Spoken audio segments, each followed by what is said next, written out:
दोस्तों देवरा फिल्म जो कि रिलीज हो चुकी है और काफी अच्छा बिजनेस कर रही है। इसके मेन हीरो है जूनियर एनटीआर जो कि साउथ के बड़े सुपरस्टार हैं। फिल्म देवरा की कहानी लाल सागर के किनारे बसे 4 गांवों के इर्द गिर्द घूमती है। इन गांवों के लोग समुद्र में आने वाले जहाजों से अवैध हथियार की तस्करी करते हैं। देवरा फिल्म में सस्पेंस दिखाया है जो कि आपको वीडियो के एंड में खुद ही पता चल जाएगा। फिल्म की कहानी स्टार्ट होती है मुंबई शहर से, जहाँ पुलिस हेडक्वार्टर में बड़े अधिकारियों की मीटिंग चल रही होती है। यहाँ एक मिनिस्टर सारे आईपीएस ऑफिसर्स के साथ मीटिंग कर रहा होता है। मिनिस्टर इन ऑफिसर्स को बताता है कि हमारे देश के अंदर 2 बहुत बड़े टेररिस्ट हो चुके हैं, दया और यति। दया बाहर से ऑपरेट करता है जबकि यति देश के अंदर काम संभालता है। मिनिस्टर बताता है कि इंटेलिजेंस एजेंसी से पता चला है कि इन दोनों को बाहर के मुल्कों से बहुत सारी फंडिंग हुई है, जिसके बदले ये हमारे देश में हथियार बम मिसाइल बहुत सारी मात्रा में लेकर आने वाले हैं। मिनिस्टर सारे पुलिस ऑफिसर से कहता है कि हमें कैसे भी ये सब रोकना होगा। इसके बाद फैसला लिया जाता है कि सारे पुलिस डिपार्टमेंट को ये पता लगाना होगा इन लीगल सामान कहाँ से आ रहा है। फिर सारा पुलिस डिपार्टमेंट मिलकर एक ऑफिसर को ये काम सौंपता है। आईपीएस ऑफिसर अजय अपनी टीम बनाकर इन्वेस्टिगेशन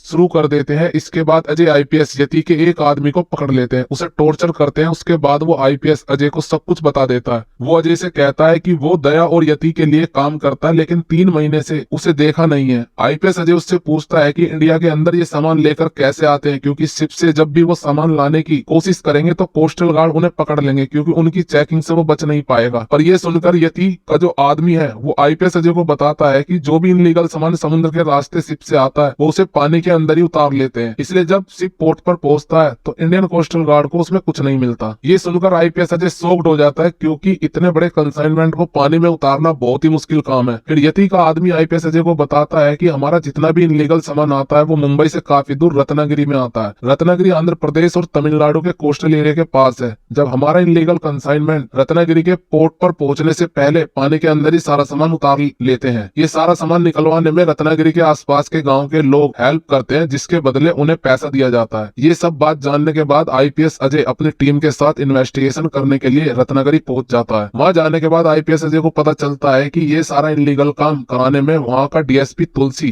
तुलसी का रोल अभिमन्यु सिंह ने निभाया है। उनकी हेल्प करता है, जो कि एक बहुत बड़ा करप्ट पुलिस ऑफिसर है। आईपीएस अजय की टीम डीएसपी तुलसी के पास पहुंचती है तो वो उन्हें बताती है कि सारे काम को कराने में रत्नागिरी के गाँव वाले उनकी मदद करते हैं। इन सब का जो लीडर है उसका नाम है बेहरा, जो कि सैफ अली खान है। आईपीएस अजय की टीम अब बेहरा के पास पहुंचती है। वो बेहरा से अपने आप को स्मगलर बताता है और कहता है कि मेरा कंसाइनमेंट आना है, मुझे पता चला है कि तुम वो निकलवा दोगे। लेकिन बेहरा मना कर देता है और कहता है कि हमने ये सारे काम बंद कर दिए हैं। इसके बाद आईपीएस अजय उन पर गुस्से से चिल्लाता है और बहुत सारे पैसे देने को कहता है, लेकिन फिर भी बेहरा मना कर देता है और आईपीएस अजय की टीम को बहुत मारता है और उन्हें पीट कर भगा देता है। पिटने के बाद आईपीएस अजय की टीम समुद्र के किनारे पहुंचते हैं। वहां पर उसे एक बूढ़ा आदमी मिलता है जो कि प्रकाश राज यानी सिंगप्पा है। आईपीएस अजय सिंगप्पा से बेहरा के बारे में पूछता है और कहता है ऐसी क्या वजह है जो इन्होंने काम छोड़ दिया है। ये सुनकर सिंगप्पा आईपीएस अजय को कहता है कि सब कुछ जानने से पहले तुम्हें हमारे इतिहास को जानना होगा, क्योंकि इसके पीछे बहुत बड़ी कहानी है। अब ये बोलकर सिंगप्पा अपनी कहानी सुनानी स्टार्ट करता है। सिंगप्पा बताता है यहाँ पर बहुत समय पहले एक राज्य हुआ करता था और इस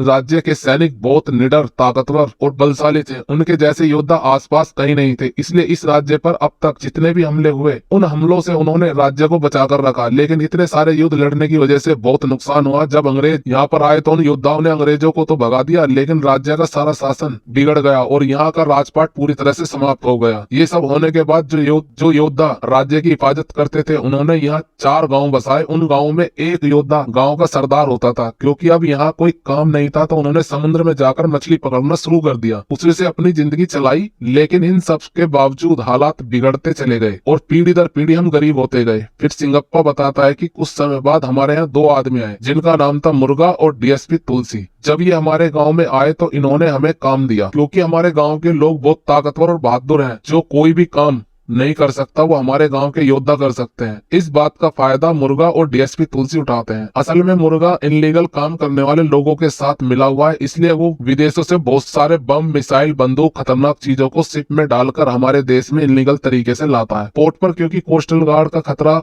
बढ़ गया था, इसलिए उसने हमारे लोगों को ये ऑफर दिया कि वो पोर्ट पर आने से पहले सारा सामान उतार ले, जिसके बदले उन्हें बहुत सारा पैसा मिलेगा। इसी वजह से हमारे लोगों ने ये काम करना शुरू कर दिया। अब इसके बाद सिंगप्पा आईपीएस अजय को देवरा की कहानी बताना स्टार्ट करता है और वो कहानी बताते हुए सबसे कहता है कि आज से 12 साल पहले जब ये सिलसिला शुरू हुआ तब मेरे गांव का लीडर देवरा था। देवरा के अलावा बाकी तीन गांव के जो लीडर हैं वो बहरा, कुंजारा और अयप्पा हैं। इन सभी ने चारों गांव के योद्धा को एकजुट करना शुरू कर दिया और मुर्गा के कहने पर उसका काम करने लगे। अब सिंगप्पा आगे देवरा के बारे में बताता है। देवरा की फैमिली में उसकी माँ पत्नी जो कि प्रेग्नेंट है और उसका 12 साल का बेटा है। देवरा अपनी फैमिली के साथ अपनी लाइफ में बहुत खुश होता है। जो काम देवरा और उसके आदमी कर रहे थे उससे बहुत अच्छा पैसा मिलता है। इन सभी के साथ चारों गांव के लोग बहुत खुश थे, लेकिन बहरा देवरा से बहुत ज्यादा नफरत करता था क्योंकि बाकी तीन गांव देवरा की बहुत इज्जत करते हैं। इसके अलावा चारों गांव में एक शस्त्र पूजा होती है जिसमें हर गांव से दो दो योद्धा भाग लेते हैं। जो योद्धा लास्ट तक खड़ा होता है वो इस प्रतियोगिता को जीत जाता है। जीतने वालों को पूर्वजों के सारे हथियार उसे मिलते हैं। ये वो उन शस्त्रों को अपने गांव ले जाते हैं और ये इनके लिए बहुत सम्मान की बात होती है क्योंकि देवरा हर साल प्रतियोगिता जीतता है, जिसकी वजह से बहरा उससे बहुत ज्यादा नफरत करता है। लेकिन सामने से बहरा देवरा को दिखाता है कि वह उसका दोस्त है। अब कहानी में आगे पता चलता है कि देवरा के गांव में एक 15-16 साल का लड़का होता है जो पढ़ने के लिए बस से शहर आता है। एक दिन वो लड़का जब गांव आ रहा होता है तो आतंकवादी बस पर बम फोड़ देते हैं और जो बस के अंदर लोग हैं उनसे लूट पाट करके उन्हें बंदूक की गोली से मार देते हैं। जब उस लड़के की डेड बॉडी देवरा के गांव आती है तो देवरा बहुत दुखी हो जाता है क्योंकि उस लड़के का पिता पहले ही मर चुका है। लेकिन इसके बाद देवरा से मिलने मुर्गा और तुलसी आते हैं और वो देवरा से कहते हैं कि कल के दिन उन्हें माल उतारना है, लेकिन देवरा उन्हें मना कर देता है और कहता है कि हमें कुछ दिनों के लिए काम रोक देना चाहिए क्योंकि कोस्टल गार्ड की चेकिंग बहुत ज्यादा बढ़ गई है, इसमें पकड़े जाने का खतरा बहुत ज्यादा है। देवरा जैसे ही ये बोलता है तो बहरा और कुंजारा कहते हैं कि देवरा को नहीं आना है तो वो ना आए, हम इसके बिना भी काम को कर लेंगे। ये सुनकर चौथे गांव का लीडर रायप्पा वो देवरा को समझाता है और उसको साथ चलने के लिए मना लेता है क्योंकि देवरा साथ होगा तो वो किसी भी तरह सबको बचा लेगा। अब ये सभी काम के लिए निकल जाते हैं क्योंकि चेकिंग बहुत ज्यादा हो गई थी। तो पानी के अंदर कोस्टल गार्ड होते हैं जो देवरा और बाकी सभी लोगों को पकड़ लेते हैं। शिप पर जब देवरा और उसके सारे लोग पकड़े जाते हैं तो कोस्टल गार्ड में जो सबसे सीनियर ऑफिसर होता है वो उनसे कहता है कि मैंने सुना है कि तुम्हारे बाप दादा बहुत बहादुर थे और बाहर के दुश्मनों को मार गिराते थे, लेकिन उनके बच्चे चोरी कर रहे हैं। इतना कहकर सीनियर ऑफिसर कंटेनर खोलकर दिखाता है, उसमें बारूद, बंदूक, बम, गोले, बहुत से हथियार मिलते हैं और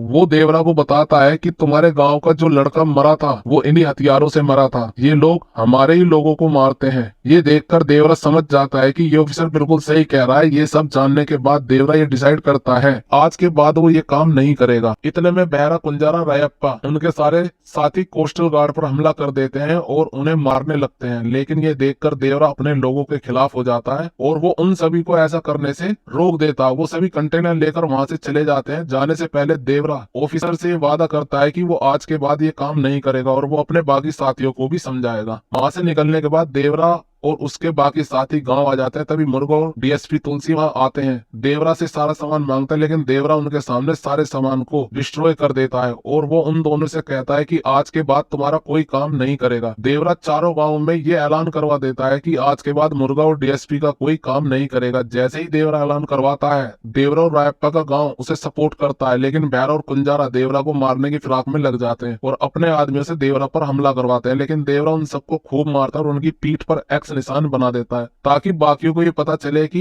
देवरा से कोई नहीं बच सकता। इसके बाद चारों गांव फिर से फिशिंग करने लगते हैं और मछलियां पकड़कर अपनी जिंदगी चलाने लगते हैं। लेकिन बहरा को ये बहुत बुरा लगता है। किसी भी तरह वो देवरा को रास्ते से हटाने की कोशिश करता है। आगे हम देखते हैं कि बहरा का भाई से रायप्पा की बहन की शादी होती है जिसमें देवरा भी अपनी फैमिली के साथ आता है। बहरा और कुंजारा मिलकर देवरा को बहुत शराब पिला देते हैं जिस वजह से देवरा होश में नहीं रहता। लेकिन कुछ समय बाद ही देवरा के कानों में ये बात डाल देते हैं कि मुर्गा के इलीगल सामान उतरवाने के लिए कुछ लोग समुद्र के पास गए हैं। जैसे ही देवरा ये बात सुनता है वो नशे की हालत में वहां जाता है ताकि उन्हें रोक सके। लेकिन असल में ये बहरा और कुंजारा का प्लान होता है। बहरा और कुंजारा के साथियों के हाथों में बड़े बड़े हथियार होते हैं जो देवरा पर हमला कर देते हैं और देवरा को जान से मारने की कोशिश करते हैं। लेकिन देवरा बहुत शक्तिशाली योद्धा होता है, वो नशे की हालत में भी इन सबको मार देता है। अगली सुबह उन चारों गांव के लोगों को ये पता चलता है तो वो सभी समुद्र के पास जाते हैं जहाँ पर देवरा ने उन सभी लोगों को मारा था। यहाँ आने के बाद वो देखते हैं कि जिसने भी देवरा पर हमला किया था उन सभी की वहाँ पर लाशें पड़ी होती हैं और निशानी के तौर पर उन सभी की पीठ पर एक्स बना होता है। उसके साथ ही पास के एक पत्थर पर कुछ शब्द लिखे होते हैं गांव के लोग उसे पढ़ते हैं तो पता चलता है कि देवरा ने उसे लिखा है। उन शब्दों को पढ़कर ये पता चलता है कि देवरा गांव छोड़कर चला गया है और दूर रहकर चारों गांव की निगरानी करेगा। जो भी इनलीगल काम करने की कोशिश करेगा देवरा उन सभी को जान से मार देगा। चारों गांव मिलकर ये सब काम छोड़ देते हैं और फिर से फिशिंग स्टार्ट कर देते हैं। इसी तरह से 10-12 साल